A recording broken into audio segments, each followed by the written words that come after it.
তা যেই মনুষ্য নিত্য মহাদেবের নামও শ্রবণ করে বা মহাদেবের চরিত্র শ্রবণ করে, ইয়ো নিত্যদা কর্ণ্য নরোনুকীর্তয়ে, যেই মনুষ্য নিত্য মহাদেবের নাম কীর্তনও করে, কিছু না যদি হর হর মহাদেব বলে বা ওম নমঃ শিবায় এতটুকু বলে, মন্দির শুনবে বা শিবায় নমস্তভ্যম এতটুকু বলে, এই কথা কে বলছেন? শ্রী শুকদেব প্রভু বলছেন।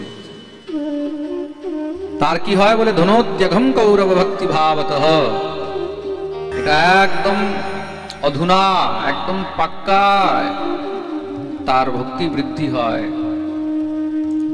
কেন? মহাদেবের কৃপায়, ভোলেনাথের কৃপায়, তিনি তো পরম বৈষ্ণব, তার কৃপায় হরিভক্তি অনেক সহজে প্রাপ্তি হয়। আর শুধু তাই নয়, যশস্যম যশ, আয়ুষ্যম আয়ু, এগুলোর বৃদ্ধি হয়। প্রেম সে বলো।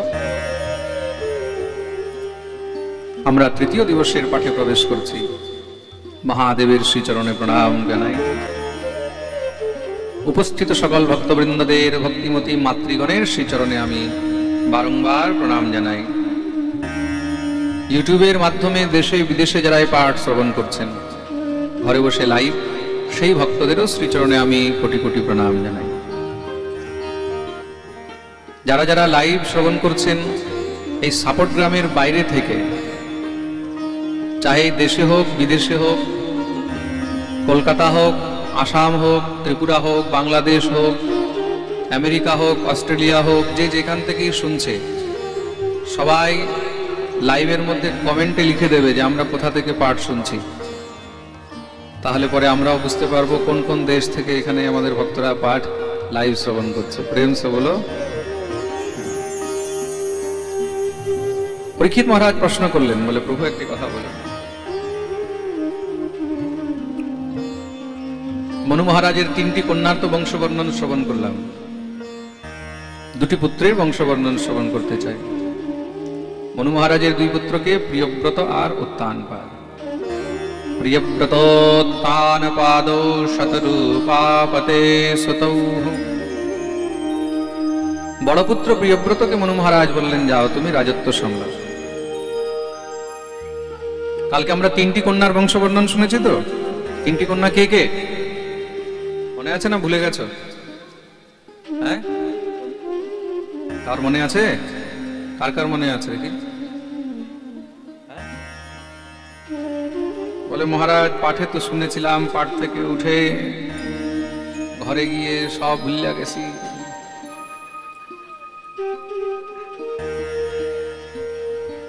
দেখো, তার জন্য আমি বারবার বলি খুব মন দিয়ে পাঠ শুনতে হয়, তাই তো? পাঠ শুনে যদি পাঠের প্রসঙ্গ মনেই না থাকলো তাহলে কি লাভ? তিনটি কন্যা কে কে ছিল? আকুতি, দেবহূতি আর প্রসূতি। এবার মনে থাকবে তো? কি কি নাম বললাম? আকুতি, বলো জোরে বলো, শুনতে পাচ্ছি না। আকুতি, কি নাম বললাম? আহুতি নয়, আকুতি। দ্বিতীয় হলো দেবহূতি। দ্বিতীয় কে? দ্বিতীয় হলো দেবহূতি আর তৃতীয় হলো প্রসূতি। মনে থাকবে তো? এই তিনটি হলো কন্যা। আর মনু মহারাজের দুই পুত্র, সৃষ্টির মধ্যে এরাই হলেন প্রথম মানব। কিন্তু দুই পুত্রকে প্রিয়ব্রত আর উত্তানপাদ। বড় পুত্র প্রিয়ব্রতকে বললেন যে তুমি রাজত্ব সামলাও। প্রিয়ব্রত মহারাজ বললেন, বাবা আমি একটু ভজন করতে চাই, একটু সাধনা করতে চাই। পিতা বললেন ঠিক আছে। ছোট পুত্র উত্তানপাদকে রাজ্য অর্পণ করলেন। উত্তানপাদ রাজা হয়েছেন। ভগবতী সুনীতির সঙ্গে উত্তানপাদের বিবাহ হয়েছে। সুনীতির গর্ভে দীর্ঘদিন যাবৎ কোনো সন্তান যখন আসেনি, রাজা তখন দ্বিতীয় বিবাহ করলেন। দ্বিতীয় রানীর নাম হলো সুরুচি। আর যখন থেকে সুরুচি এসেছে, রাজা সুরুচির প্রতি আকৃষ্ট হয়ে গেলেন, সুরুচির প্রতি মোহিত হয়ে গেলেন, আর সুনীতির প্রতি উদাসীন। কিন্তু ওহি সই যে রাম রচি রাখা, যা বিধির বিধানে লেখা আছে হবে তো তাই। বিবাহের 1-2 মাস পরেই জানতে পারলেন যে বড় রানী গর্ভবতী, তার গর্ভে সন্তান আছে। দেখো, এতদিন পর্যন্ত সন্তান আসছে না, দ্বিতীয় বিবাহ করে যখন এনেছে, এখন গিয়ে জানতে পারলো যে বড় রানী গর্ভবতী। কিন্তু জেনেও রাজা তার প্রতি উদাসীনই থাকলেন। দেখতে দেখতে সময় উপস্থিত হয়েছে, সুনীতির গর্ভের থেকে খুব সুন্দর একটি পুত্র রত্ন হলো। সেই পুত্রের নাম রাখা হলো ধ্রুব। বলিয়ে ধ্রুবজি মহারাজ কি। শ্রী ধ্রুবজি মহারাজ আস্তে আস্তে বড় হচ্ছেন। এদিকে ছোট রানী সুরুচি মনে মনে ভাবলো যে সুনীতির গর্ভের থেকে তো সন্তান হয়েছে, পুত্র হয়েছে, পুত্রের জন্য তো আমাকে বিবাহ করেছিল। পুত্রার্থে ক্রিয়তে ভার্যা পুত্রপিণ্ড প্রয়োজনম, তার জন্য বিবাহ করেছে। এখন যদি আমার গর্ভেও সন্তান না হয়, তাহলে তো আস্তে আস্তে আমার থেকে উদাসীন হয়ে যাবে। কার যদি 10টাও রানী থাকে, তার মধ্যে যদি কোনো রানীর গর্ভে যদি ছেলে হয়, তাহলে অটোমেটিকলি তার প্রতি একটা স্নেহ প্রেম প্রীতি বেড়ে যায়। ভগবতী সুরুচিও গর্ভাধান করলেন। কিছু কাল পরে তার গর্ভের থেকেও খুব সুন্দর একটি পুত্র হলো। পুত্রের নাম হলো উত্তম।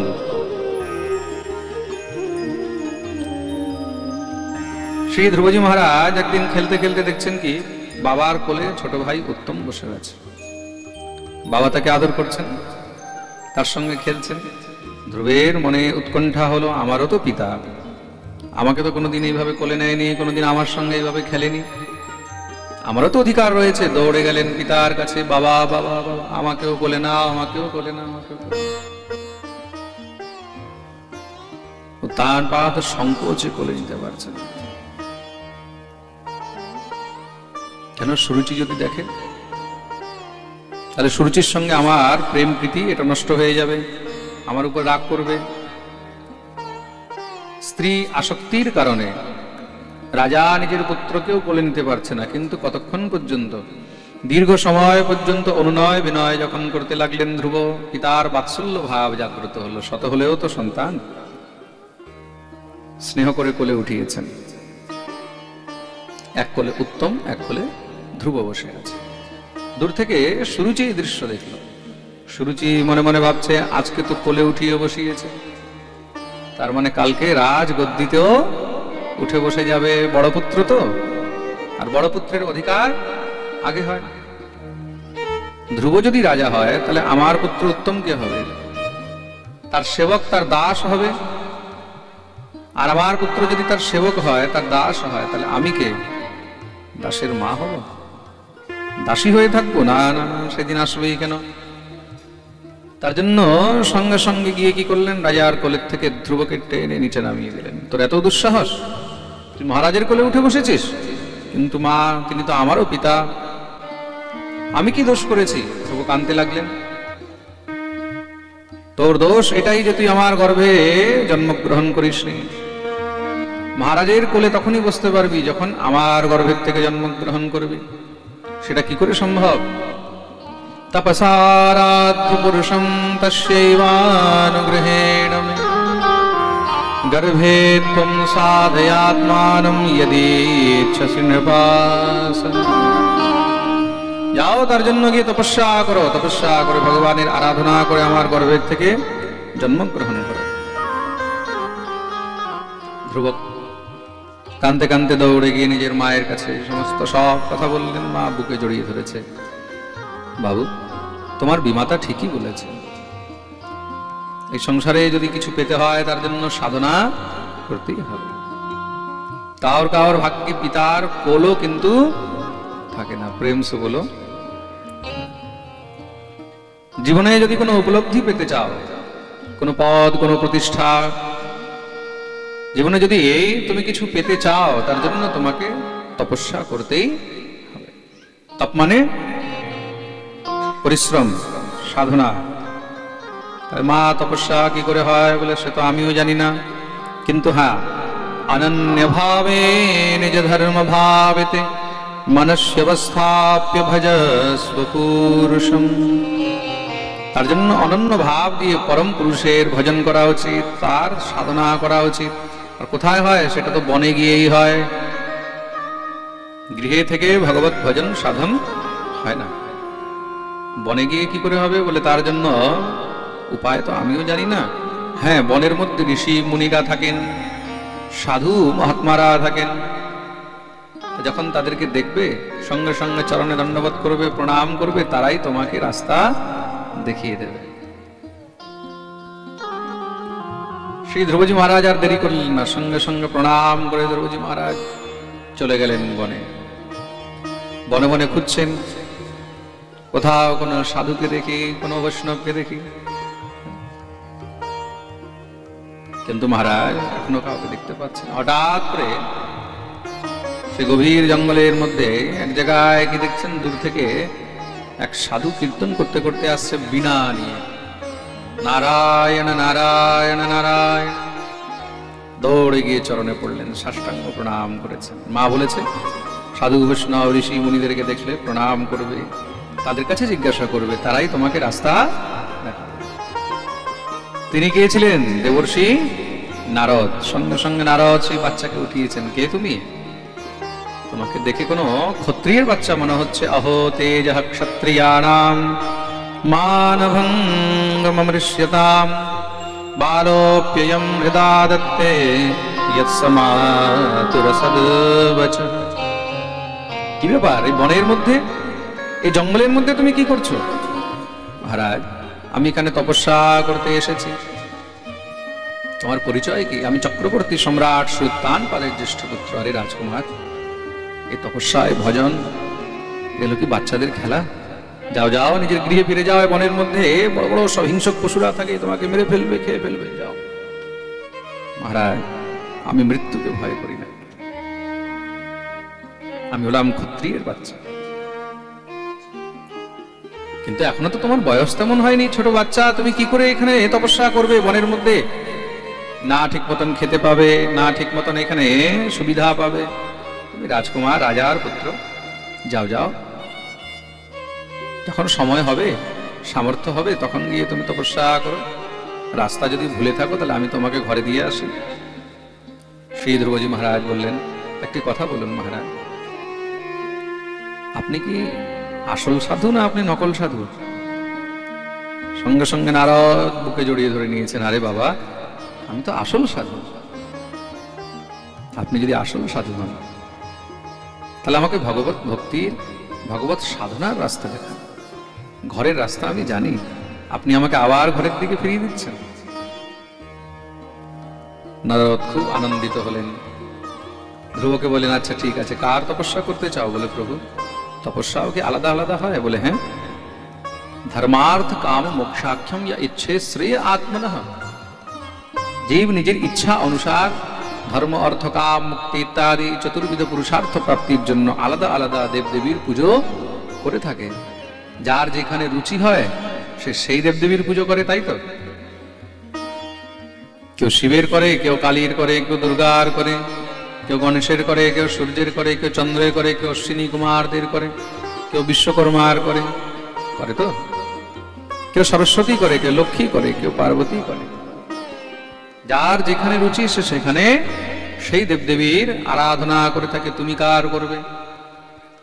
শ্রী ধ্রুবজি মহারাজ বললেন, প্রভু, এমন কি কেউ নেই যে এদের সবার উপরে আছে, যে সবার মূল, যার উপরে আর কেউ নেই, তার চরণ ধরলে সবকিছু পাওয়া যায়? বলে, হ্যাঁ, এমন একজন আছে, যিনি সবার মূল, তিনি হলেন সবার গোড়া।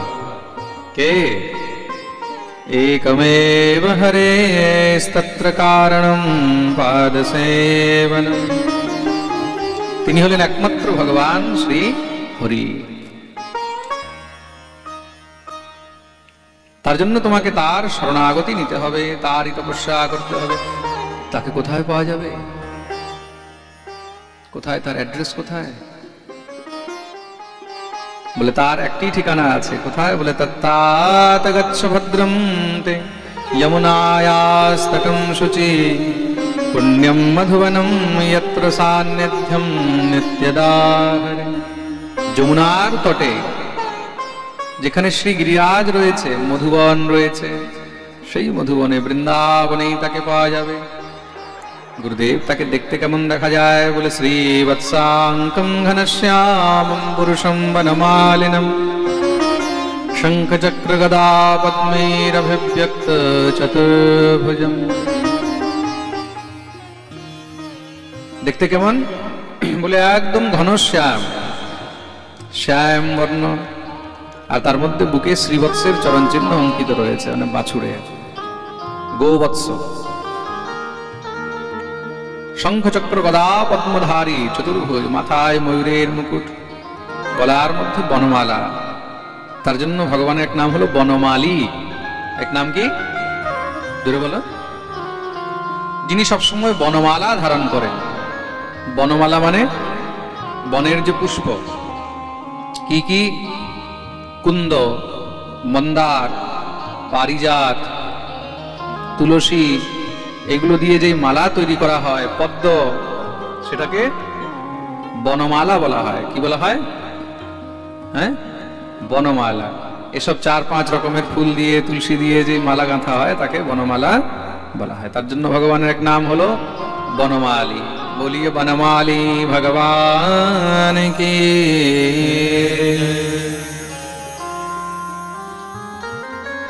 আচ্ছা গুরুদেব, তাহলে সেই ভগবানকে কোন মন্ত্র দিয়ে ডাকতে হবে, কোন মন্ত্র জপ করতে হবে? নারদ বললেন, দেখো বেটা, মন্ত্র তো বলা যাবে না। কেন? মন্ত্র বললে আমি তোমার গুরু, তুমি আমার চেলা হয়ে যাবে, সবাইকে মন্ত্র দিতে নেই। ধ্রুব বললেন, গুরুদেব, আমি তো শিষ্য হওয়ার জন্য একদম সারেন্ডার হয়ে আছি, আপনি কৃপা করুন, আপনি বিশ্বাস রাখুন, আপনি যা মন্ত্র দেবেন আমি পূর্ণ নিয়ম নিষ্ঠা দিয়ে সেই মন্ত্র জপ করব। দেখুন, গুরু মন্ত্র শুধু নিলেই হয় না, গুরু মন্ত্র নিয়ে গুরুদেবের কাছে মন্ত্র প্রাপ্ত করে যদি কেউ সেই মন্ত্র নিত্য জপ না করে, মন্ত্র জপের নিয়ম নিষ্ঠাগুলো পালন না করে, তখন কি হয়? মন্ত্ররাজ রুষ্ট হয়ে যায়। তাতে কি হয় বলে, সেই গুরুকেও ফল ভোগ করতে হয় যে গুরু মন্ত্র দিয়েছে, আর শিষ্যকেও ফল ভোগ করতে হয় যে শিষ্য মন্ত্র নিয়েছে। তার মধ্যে গুরুকে 10% ভোগ করতে হবে, শিষ্যকে 90% ভোগ করতে হবে। প্রেম সে বলো। কিন্তু গুরুকেও তার কিছুটা অংশ ভোগ করতে হবে। তার জন্য সবসময় হুটহাট করে সবাইকে দীক্ষা দিয়ে দিতে নেই, সবাইকে মন্ত্র দিতে নেই। প্রেম সে বলো। তার জন্য এখানে মহারাজ শ্রী ধ্রুবজি মহারাজ যখন বলেছেন, দেবর্ষি নারদ মনে মনে বিচার করলেন, এমন শিষ্য খুঁজেও পাওয়া যাবে না। আর দেখুন, বাল্যকাল থেকে যদি কাউকে তৈরি করা হয়, বড় হতে হতে সে অনেক দৃঢ় সুদৃঢ় এক মজবুত বৃক্ষ হয়ে যায়। বাল্যকাল থেকে যদি কাউকে শিক্ষা দেওয়া হয়, সৎ শিক্ষা, সৎসঙ্গে রাখা হয়, বড় হতে হতে সে তার মধ্যে একদম পরিপূর্ণ হয়ে যায়। তার জন্য বাল্য অবস্থাতেই তাকে ভগবত ভক্তির শিক্ষা দেওয়া উচিত। কেন বলে, যার 9 হয়নি তার 90তেও হয় না। প্রেম সে বলো। ভগবত প্রীতি, ভগবত ভজনের অনুরাগ, এগুলো বাল্যকালেই হয়। দেবর্ষি নারদ দীক্ষা প্রদান করলেন, মন্ত্র দিয়েছেন। কি মন্ত্র? 12 অক্ষর গোপাল মন্ত্র। ওম নমো ভগবতে বাসুদেবায় মন্ত্রেণানেন দেবস্য কুর্যাৎ দ্রব্যময়ীং বুধঃ সপর্যাম বিবিধৈর্দ্রব্যৈর্দেশকাল বিভাগবিৎ। এই প্রকার 12 অক্ষর গোপাল মন্ত্রে দীক্ষা প্রদান করলেন। শ্রী ধ্রুবজি মহারাজ গুরুদেবকে প্রণাম করে আদেশ নিয়ে তপস্যা করতে গেছেন। কোথায়? শ্রীধাম বৃন্দাবন। যমুনার তটে মধুমতে স্নান করে, যমুনায় আসন প্রাণায়াম ধ্যান ইত্যাদি করে মনকে একাগ্র করে শ্রী ধ্রুবজি মহারাজ এবার তপস্যায় বসেছেন। ঘোর তপস্যা আরম্ভ করলেন। 6 মাস পর্যন্ত ঘোর তপস্যা করে পৃথিবীকে নড়িয়ে দিয়েছে একদম। বায়ু অবরুদ্ধ হতে লেগেছে, সব দেবতারা দৌড়ে ভগবানের কাছে গেলেন। নৈবং বেদামো ভগবন প্রাণরোধম চরাচরস্যাখিল সৎপথাম্নঃ বিদেহি তন্নো বৃজনাদ বিমোক্ষম প্রাপ্তা বয়ম ত্বাম শরণম শরণ্যম। হে গোবিন্দ রক্ষা করো, রক্ষা করো। আপনার এক ছোট ভক্ত 6 মাসের ঘোর তপস্যায় সমস্ত জগৎকে নড়িয়ে দিয়েছে, কৃপা করে দর্শন দেন, নাহলে তার তপো বলে সৃষ্টি নষ্ট হয়ে যাবে। ভগবান বললেন, আমিও তো দেখি আমার এমন কোন ভক্ত আছে যে 6 মাসে সব নড়িয়ে দিয়েছে। আমি তাকে দর্শন দিতে নয়, আমি তাকে দর্শন করতে যাব। ভগবান দর্শন করতে আসছেন ধ্রুবে। গরুড়ের উপরে বসে ভগবান এসে উপস্থিত হলেন। বলিয়ে গরুড় গোবিন্দ ভগবান কি। ভগবান এসে ধ্রুবকে ডাকছেন, বৎস ধ্রুব। শ্রী ধ্রুবজি মহারাজ ভগবানের চিন্তনের মধ্যে, ধ্যানের মধ্যে এমন মগ্ন হয়ে রয়েছেন, কিছু শুনতেই পেলেন না। স্বয়ং ভগবান এসে ডাকছেন। ভগবান দেখলেন তার অন্তর হৃদয় যতক্ষণ পর্যন্ত আমার ছবি আছে সে আমার দিকে তাকাবে না। সঙ্গে সঙ্গে ভগবান তার অন্তর হৃদয় থেকে নিজের ছবিকে কেড়ে নিলেন। যখনই অন্তরে আর গোবিন্দকে দেখতে পাচ্ছে না, মন চঞ্চল হয়ে গেল, কোথায় গেল, কোথায় গেল ঠাকুর। চোখ খুলেই যখন দেখেছে, সামনে দেখছে স্বয়ং ভগবান গরুড়ের উপরে বসে আছেন। ভগবানকে দেখে শরীরের এক এক রোম পুলকিত হয়ে গেছে, দেহের এক এক রোম কাঁটা দিয়ে উঠেছে। এই কি দেখছি, যাকে এতদিন পর্যন্ত অন্তরে ধ্যান করেছি, তিনি সামনে যদি দেখা যায় তখন কি হয়?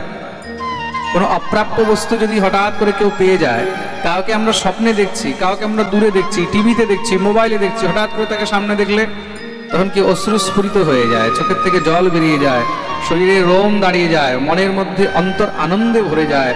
ধ্রুবের সেই অবস্থা হয়েছে, সঙ্গে সঙ্গে দৌড়ে গিয়ে চরণে পড়ে ভগবানের স্তুতি করতে চায়। ছোট বাচ্চা তো কি স্তুতি করবে কিছু বুঝতে পারছে না। কেন? এখনো সেই জ্ঞান তো হয়নি, শাস্ত্র গ্রন্থ তো পড়েননি, ঠোঁট শুধু লাফাচ্ছে, বলতে চায়। ভগবান তার যখনই মনের ইচ্ছা দেখলেন, ভগবান কৃপা করে তার গালের মধ্যে নিজের বাম হস্ত দিয়ে স্পর্শ করলেন। কৃতাঞ্জলিম ব্রহ্মময়েন কম্বুনা স্পর্শ বালম কৃপয়া কপোলে।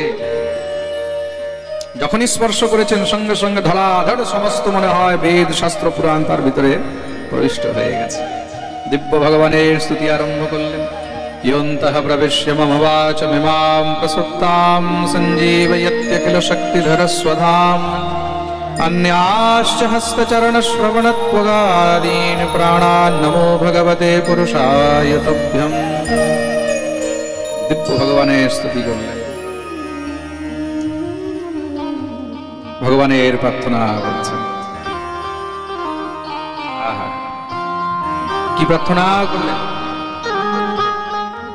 मुझे चरणों से लगा ले मेरे श्याम मुरली वाले, मुझे चरणों से लगा ले मेरे श्याम मुरली वाले, मुझे चरणों से लगा ले मेरे श्याम मुरली वाले, मुझे चरणों से लगा ले मेरे श्याम मुरली वाले। मेरी सांस सांस में तेरा, मेरी श्वास श्वास में तेरा, मेरी सांस सांस में तेरा, मेरी श्वास श्वास में तेरा है नाम मुरली वाले, मुझे चरणों से लगा ले मेरे श्याम मुरली वाले, मुझे चरणों से लगा ले मेरे श्याम मुरली वाले।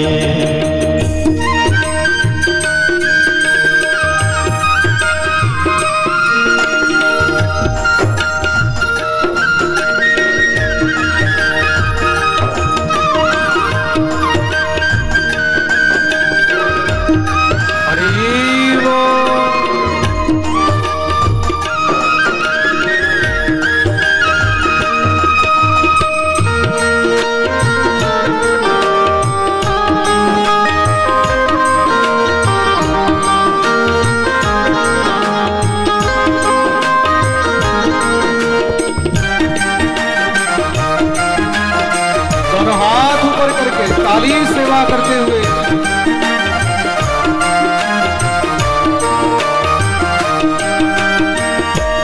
भक्तों की तुमने कान्हा विपदा है टारी, भक्तों की तुमने कान्हा विपदा है टारी, भक्तों की तुमने कान्हा विपदा है टारी, भक्तों की तुमने कान्हा विपदा है टारी। मेरी भी बाह थामो आके बिहारी, मेरी भी बाह थामो आके बिहारी, ओ मेरी भी बाह थामो आके बिहारी, मेरी भी बाह थामो आके बिहारी। बिगड़ी बनाए तुमने, ओ बिगड़ी बनाए तुमने हर काम मुरली वाले, मुझे चरणों से लगा ले मेरे श्याम मुरली वाले, मुझे चरणों से लगा ले मेरे श्याम मुरली वाले।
पतझड़ है मेरा जीवन बन के बहार आजा, पतझड़ है मेरा जीवन बन के बहार आजा, पतझड़ है मेरा जीवन बन के बहार आजा, पतझड़ है मेरा जीवन बन के बहार आजा। सुन ले पुकार कान्हा बस एक बार आजा, सुन ले पुकार कान्हा बस एक बार आजा, सुन ले पुकार कान्हा बस एक बार आजा, सुन ले पुकार कान्हा बस एक बार आजा। बेचैन मन की तुम ही, बेचैन मन की तुम ही आराम मुरली वाले, मुझे चरणों से लगा ले मेरे श्याम मुरली वाले, मुझे चरणों से लगा ले गाइए श्याम मुरली वाले।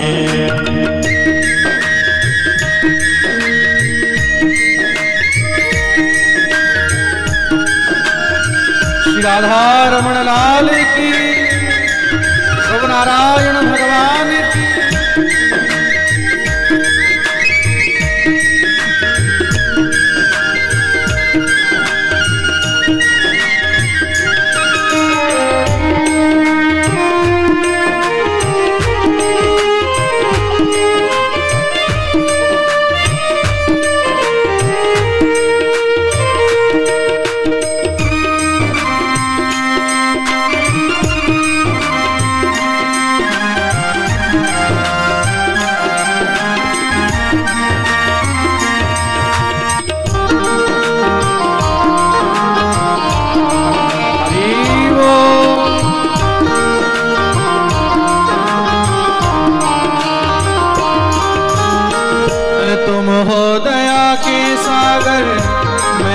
जन्म की प्यासी, तुम हो दया के सागर, मैं हूँ जन्म की प्यासी।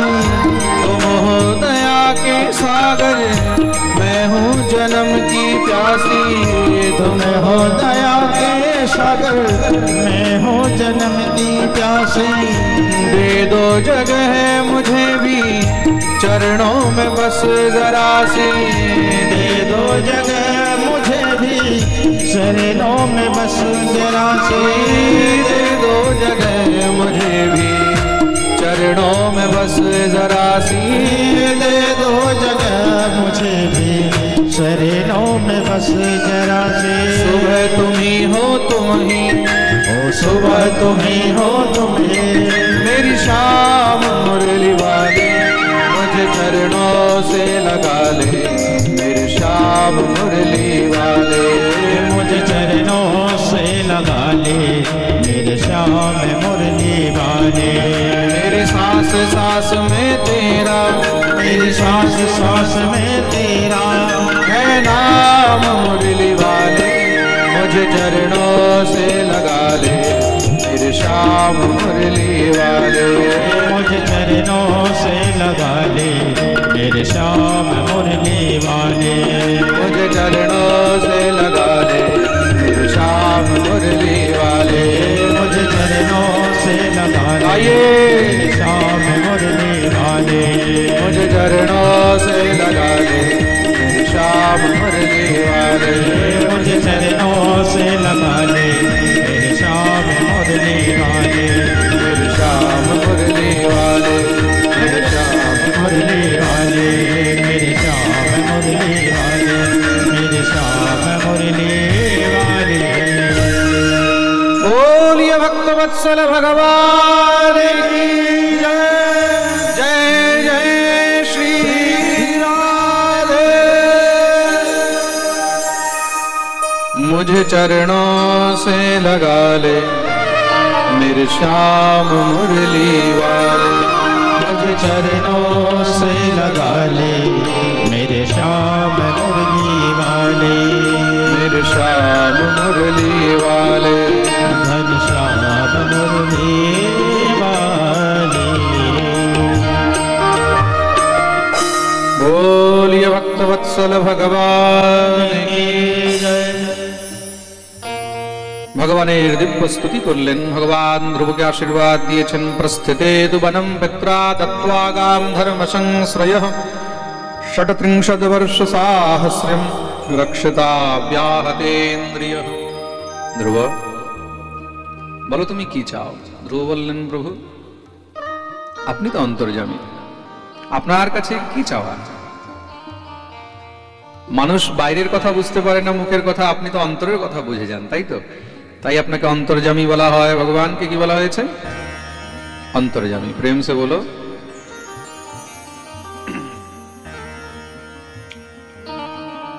ভগবান বললেন, ঠিক আছে যাও। তুমি এখান থেকে যখন ঘরে যাবে, যেই পিতার কোলে তোমাকে বসতে দেয়নি, সেই পিতা তোমাকে কোলে করে ঘরে নিয়ে যাবে।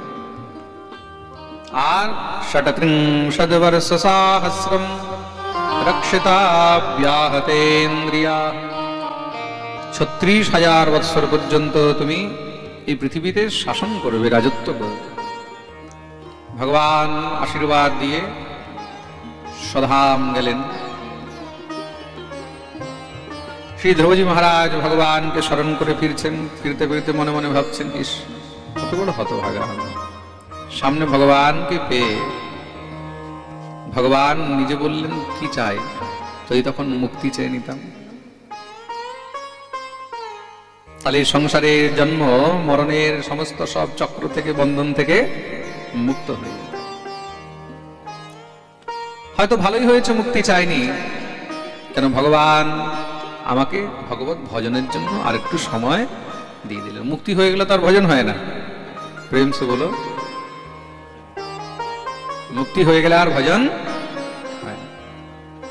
শ্রী ধ্রুবজি মহারাজ ফিরছেন। দেবর্ষি নারদ এদিকে খবর দিলেন।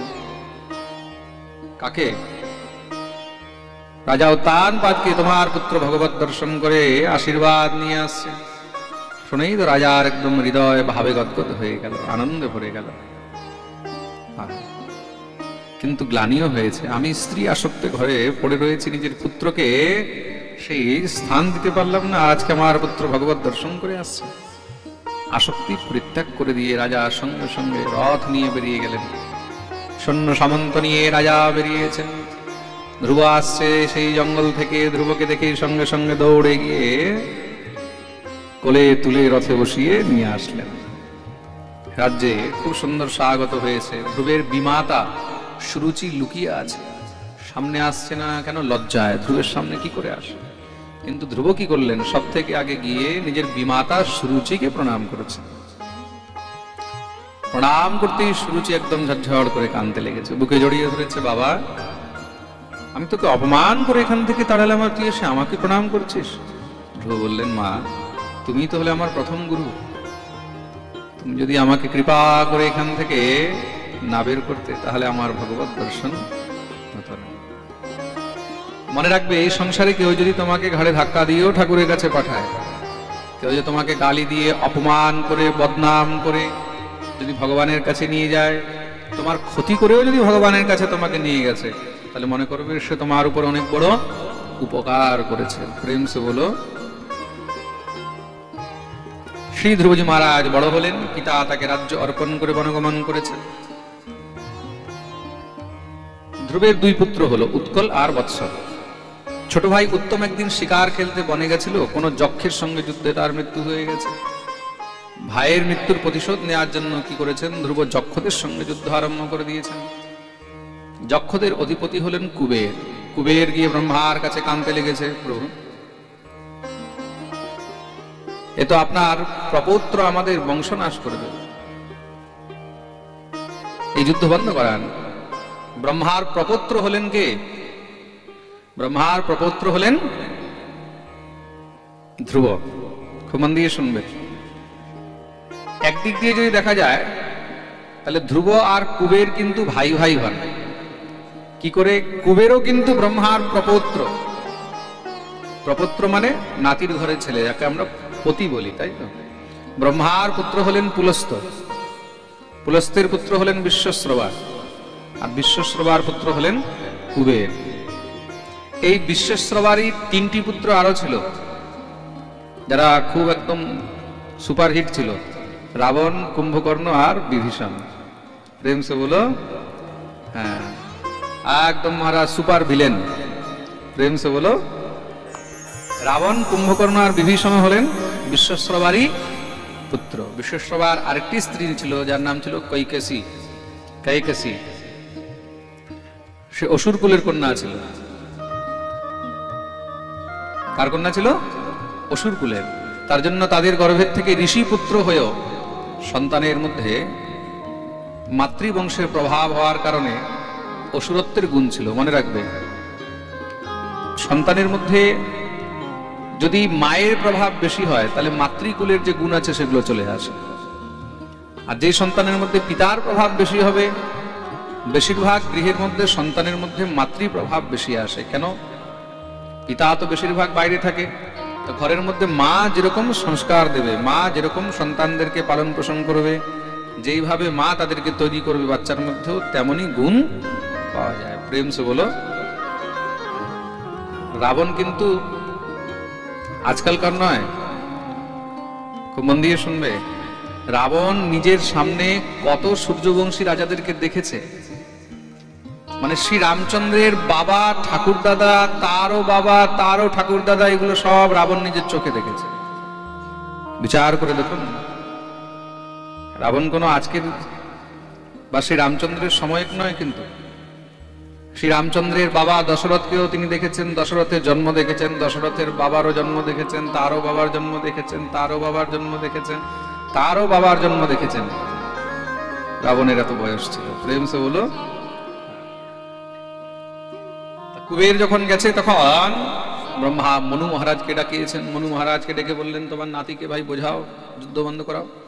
মনু এসে ধ্রুবকে বোঝালেন, যুদ্ধ বন্ধ করালেন, বন্ধ করো।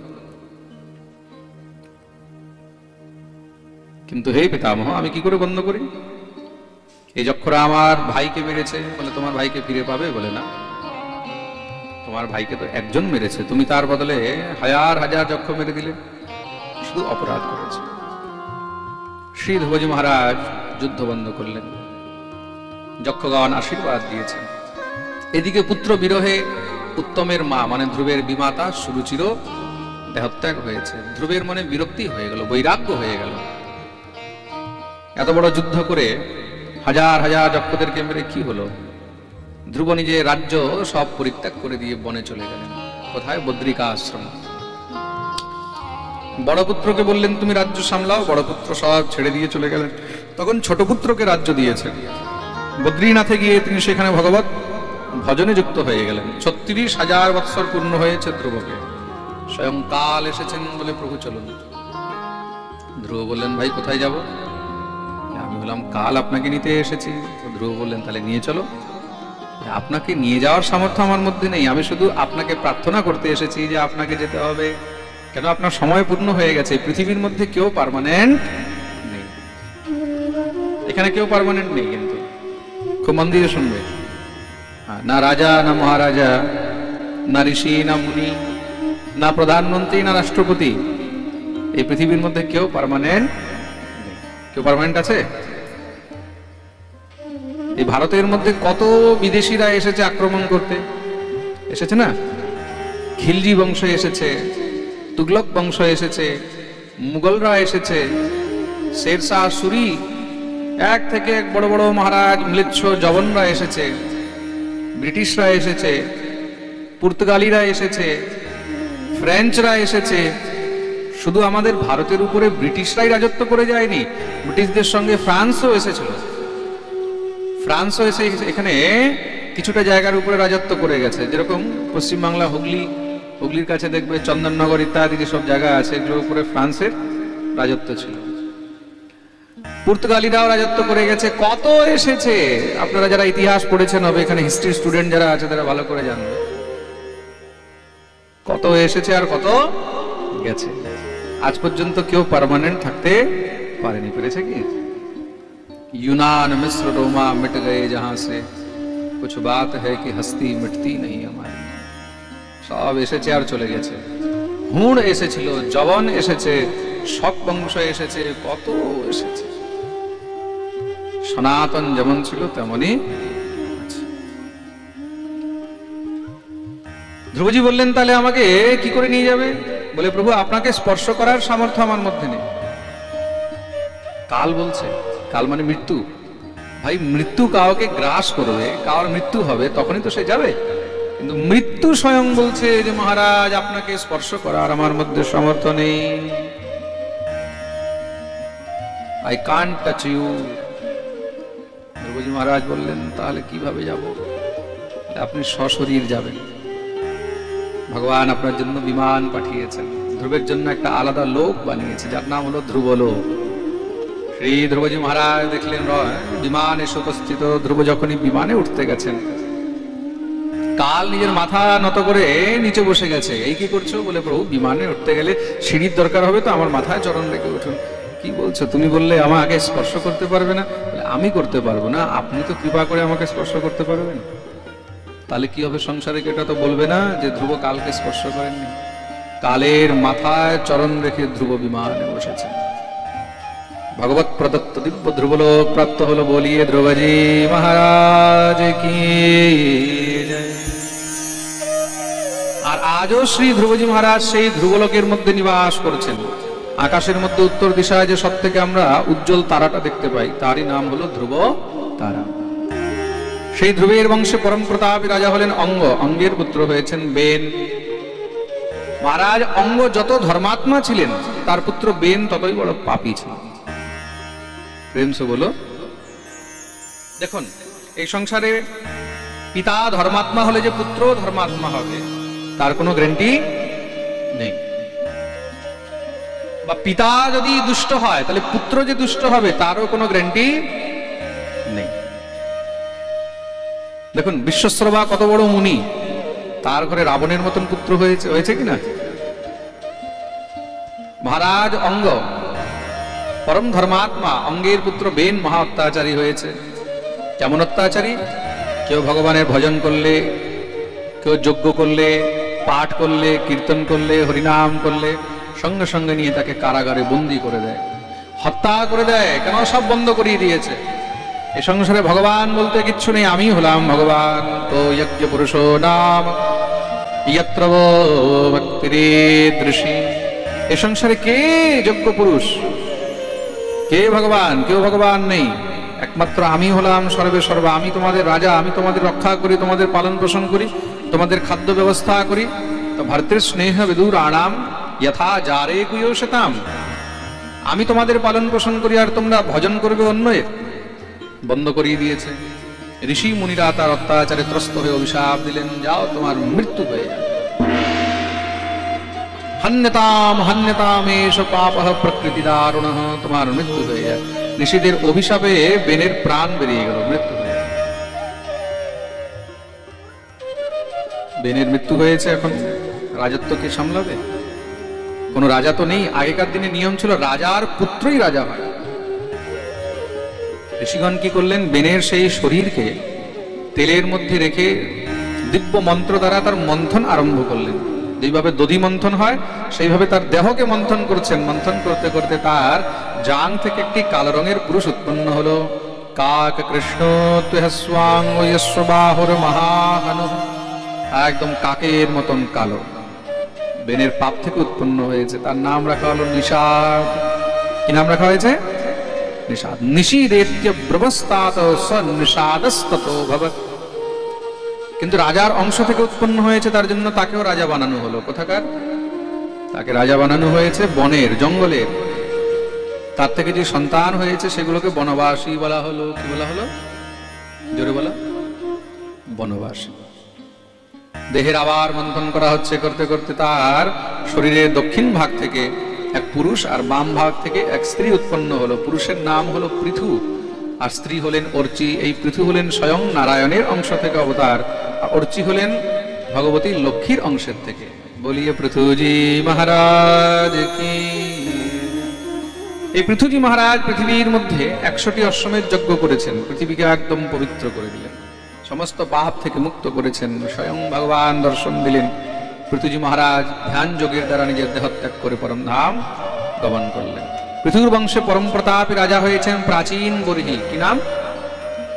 হ্যাঁ, জোরে বলো। প্রাচীন বর্হি। এই প্রাচীন বর্হি জীবনে অনেক যজ্ঞ করেছে, আর যজ্ঞের মধ্যে খুব করে পশু বলি দিত। যজ্ঞের মধ্যে পশু বলি দিত। আজকাল যেরকম হয় না, অনেক বাড়িতে দেখবে দুর্গা পূজা হয়, অনেক বাড়িতে কালী পুজো হয়, আর পুজোর মধ্যে তারা প্রত্যেক বছর মহারাজ জীব হত্যা করে, মাথা কাটে। কাটে কি না? বলি দেয়। কত বড় অপরাধ! প্রত্যেক যজ্ঞের মধ্যে সে বলি দিত। দেবর্ষী নারদ তার কাছে এসেছেন। নারদকে দেখে সুন্দর উচ্চ আসন দিয়ে বসিয়েছে, পূজা অর্চনা করলেন। মহারাজ, অনেক সৌভাগ্যে আপনার দর্শন হলো। দেবর্ষী নারদকে বললেন, আপনার জন্য বলুন কি অর্পণ করতে পারি। নারদ বললেন, কি অর্পণ করতে চাও? বলে, প্রভু আমি যজ্ঞের মধ্যে সমস্ত সাধু বৈষ্ণব ব্রাহ্মণ সবাইকে খুব করে দান করি। নারদ বললেন, তোমার যজ্ঞের কোনো দান আমি গ্রহণ করব না। কেন? তুমি পাপী। দেখুন কে বলছে কথা? দেবর্ষী নারদ। কাকে বলছে? প্রাচীন বর্হিকে। তুমি পাপী, তুমি পাপ করছো। কি বলছেন মহারাজ? আমি যজ্ঞ করছি, যজ্ঞ তো পুণ্যের কাজ। এই যজ্ঞ করে আমি পাপী হয়ে গেলাম, পাপ করছি? দেবর্ষী নারদ বললেন, এই যজ্ঞ করে তুমি পুণ্য নয় পাপ কামাচ্ছ, পাপ অর্জন করছো। কেন? বলে, যজ্ঞের মধ্যে তুমি যে জীব হত্যা করছো এগুলো হলো মহা পাপ। 100টা যজ্ঞ করে তুমি যা পুণ্য কামাচ্ছ না, একটা বলি দিয়ে একটা জীব হত্যা করে তুমি তার থেকে বেশি বড় পাপ কামালে। সেটা কি করে সম্ভব মহারাজ? বলে, মনে রাখবে, ইয়োয়ম হন্তি সতম হন্তি চেতি বেদোক্তমেব চ। তুমি যাদেরকে হত্যা করেছো, বলি দিয়েছো, তারাও তোমাকে হত্যা করার জন্য, প্রতিশোধ নেওয়ার জন্য তৈরি হয়ে বসে আছে। প্রাচীন বর্হি বললেন, আমি এসব মানি না। নারদ বললেন, উপরে দেখো। উপরের দিকে তাকিয়েছে, বলে কিছু দেখতে পাচ্ছি না। নারদ দিব্য দৃষ্টি দিলেন তাকে। যখনই দিব্য দৃষ্টি দিয়েছে, তাকাতেই দেখছে উপরে সেই হাজার হাজার সব পশুগণ, সব মুখ খুলে একদম চোখ লাল হয়ে আছে, ক্রুদ্ধ হয়ে তারা শুধু প্রাচীন বর্হির দিকে তাকাচ্ছে, কখন প্রাচীন বর্হি আসবে আর আমরা তাকে খাবো। ভয় পেয়ে গেলেন প্রাচীন বর্হি, চরণে পড়ে গেলেন, প্রভু আমি বুঝতে পারিনি কত বড় অপরাধ হয়েছে, এর থেকে কি করে বাঁচবো, কি করে মুক্ত হব। দেবর্ষী নারদ বললেন, সব পরিত্যাগ করে দিয়ে ভগবত ভজন করো, হরিনাম করো। এই সংসারে হরিনাম থেকে কৃষ্ণ নাম থেকে, গোবিন্দের নাম থেকে বড় দ্বিতীয় আর কোনো পুণ্য নেই। প্রেম সে বলো। প্রাচীন বধিকে উপদেশ করলেন। এদিকে কি হয়েছে, শ্রী মনু মহারাজ নিজের পুত্র প্রিয়ব্রতকে ডেকে আনলেন, তুমি এখন রাজত্ব সামলাও। কেন, এখন কোনো উপযুক্ত রাজা তো আর নেই। প্রিয়ব্রত রাজত্ব সামলিয়েছেন। তার পুত্র হলেন আগ্নিধ্র, আগ্নিধ্রের পুত্র হলেন নাভি, নাভির পুত্র হলেন ঋষভদেব, ঋষভদেবের 100টি পুত্র, তার মধ্যে সব থেকে বড় পুত্রের নাম হলো ভরত। আর ছোট 9টি পুত্র যাদেরকে নবযোগেন্দ্র বলা হয়েছে। কবির হরি অন্তরিক্ষ প্রবুদ্ধ পিপ্পলায়ন আবির্হোত্রোদ্রুমিলশ্চমসহ করভাজন। কবি হরি অন্তরিক্ষ প্রবুদ্ধ পিপ্পলায়ন আবির্হোত্র দ্রুমিল চমসা করভাজন। এই 9 জন হলেন নবযোগেন্দ্র। সব থেকে বড় পুত্র হলেন ভরত। শ্রী ঋষভদেবজি মহারাজ ভগবানেরই অবতার। বলিয়ে ঋষভদেব ভগবান কি। পুত্রদেরকে উপদেশ করে ভরতকে রাজগদ্দি দিয়ে তিনি বনগমন করলেন। ভরতজিও 28,000 বৎসর পর্যন্ত রাজত্ব করেছেন।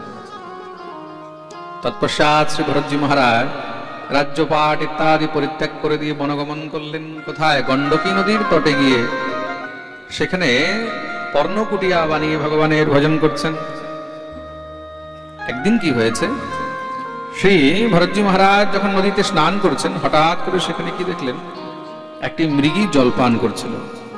একদা তু মহানদ্যাম কৃতাভিষেক নৈয়ম একাবশ্যক ব্রহ্মাক্ষরমভিগৃণান মুহূর্তত্রয়মোদকান্তম উপবিবেশ। একটি মৃগী মানে হরিণী জলপান করছে। হঠাৎ করে বনরাজ সিংহ গর্জনা করে উঠেছে। সিংহের গর্জনা শুনেই সেই মৃগী ভয়ে লাফ দিয়ে মহারাজ নদীর ওই পারে যখনই গেছে, লাফ দিতে এক বড় পাথরের সঙ্গে গর্ভ ধাক্কা খেয়ে ফেটে গেছে। মৃগীর মৃত্যু হয়ে গেল। তার গর্ভে শিশু ছিল। হরিণের বাচ্চাটা জলের মধ্যে ভেসে যাচ্ছে। বাচ্চাটাকে ভাসতে দেখে ভরতের মনে দয়া হলো। ক্ষত্রিয় তো, এই মৃগ শিশু, মৃগ ছানাটি মরে যাবে, সঙ্গে সঙ্গে দৌড়ে গিয়ে সেই মৃগ শিশুটাকে উঠিয়ে নিয়ে আসলেন। নিয়ে এসে মনে মনে বিচার করলেন, এটাকে তো ছাড়া যাবে না, নইলে কোনো পশু মেরে খেয়ে ফেলবে। তার পালন পোষণ আরম্ভ করলেন। তম ত্বেন কুড়কম কৃপণম স্রোতস্নানুহ্যমানম অভিবিক্ষপাপবিদ্ধম বন্ধুরেবানুকম্পয়া রাজর্ষির ভরত আদায় মৃতমাতরমৃত্যাশ্রমপদমনয়ত। তার পালন পোষণ লালন ইত্যাদি আরম্ভ করলেন। দেখতে দেখতে মহারাজ কি হয়েছে, যেই ভরতজি মহারাজ হরি ভজন করতে এসেছিলেন, হরি হরি ভুলে গিয়ে হরিণ হরিণ শুরু করে দিয়েছেন। আয়ে থে হরি ভজন কো ওটনে লাগে কপাস। মৃগাসক্ত হয়ে গেছে, হরিণের প্রতি এমন আসক্তি হয়ে গেছে। কখনো কখনো দেখবে ঘরের মধ্যে টিয়া পাখি পুষলে তার প্রতি আসক্তি হয়ে যায়, কুকুর পুষলে তার প্রতি আসক্তি হয়ে যায় না? প্রেম সে বলো। আমি একবার দেখছি একজন ঘরের মধ্যে মহারাজ কুকুর পুষেছিল আমাদের পাশেই। কুকুরটার নাম ছিল ব্রাউনি। আমিও মাঝে মাঝে যেতাম ওনাদের ঘরে, অনেক বছর আগের কথা, ছোটবেলায়। তো উনি কুকুরটাকে খুব আদর করতো। আমি দেখতাম সকালবেলায় কুকুরটাকে নিয়ে মর্নিং ওয়াক করতে যেত, কুকুরটাকে স্নান করাতো। কুকুরটা একদিন হঠাৎ করে কুকুরটা মারা গেছে। কিছু ঠান্ডা ঠান্ডা লেগে গেছে, মরে গেছে, কুকুর মারা গেছে। সেই কি কান্না! 3 দিন 4 দিন ধরে খাবার খায়নি কুকুরের দুঃখে। এটা কি? এটা হলো আসক্তি। সেই লোকের বাবা মারা গেল, বেটা বাবা মারা গেছে, তেমন কান্না কান্দ না। আশ্চর্য! বাপ মারা গেছে এমন কাঁদেনি, কুকুর মারা গেছে একদম মানে বিভৎস অবস্থা, এইভাবে কেঁদেছে। 3 দিন 4 দিন খাবার খায়নি। বিচার করে দেখো সংসারে আসক্তি কিরকম হয়। প্রেম সে বলো। যে আসক্তি বাপের প্রতি হয়নি, তার থেকে বেশি আসক্তি কুকুরের প্রতি হয়ে গেছে। এই সংসারে আসক্তি যে কোনো বস্তুর প্রতি হতে পারে। তা হরিণের প্রতি এমন আসক্তি হয়েছে, দেখতে দেখতে মহারাজ হরিণের বাচ্চা বড় হয়েছে। খেলতে খেলতে একদিন কোন হরিণের দলের সঙ্গে মিলে চলে গেছে। যখন ফিরে আসেনি, হরিণ হরিণ হরিণ হরিণ হরিণ হরিণ করে খুঁজতে খুঁজতে খুঁজতে খুঁজতে যখন কোথাও পায়নি, কান্না আরম্ভ করে দিয়েছে ভরতজি মহারাজ। শুধু তাই নয়, অন্ন জল ত্যাগ করে দিয়েছে। আর হরিণের চিন্তন করতে করতে দেহ ত্যাগ করে দিলেন। শাস্ত্র বলছে অন্তে মতি সৌগতি, জীব অন্ত সময় যার চিন্তন করে দেহ ত্যাগ করে তাকে সেই জনিতেই জন্মগ্রহণ করতে হয়। প্রেম সে বলো, তাকে সেই গতিতেই জন্মগ্রহণ করতে হয়। কিন্তু হরিণের জনিতেও জন্মগ্রহণ করে পূর্বজন্মের কথা সব মনে ছিল, এবার শুধু কানতেন, প্রভু আমি কত বড় অপরাধী। ভজনের প্রভাবে পূর্বজন্মের কথা সব মনে ছিল, ভগবানের কাছে প্রার্থনা করেছেন যা হওয়ার হয়ে গেছে, যদি আমি আবার মনুষ্য জন্ম পাই প্রভু, এবার শুধু তোমার ভজন করতে চাই। দেহত্যাগ করলেন, হরিণের দেহত্যাগ করে ভগবত কৃপায় এবার আবার মনুষ্য জন্ম পেয়েছেন। কোথায়? আঙ্গিরস গোত্রীয় এক ব্রাহ্মণের ঘরে।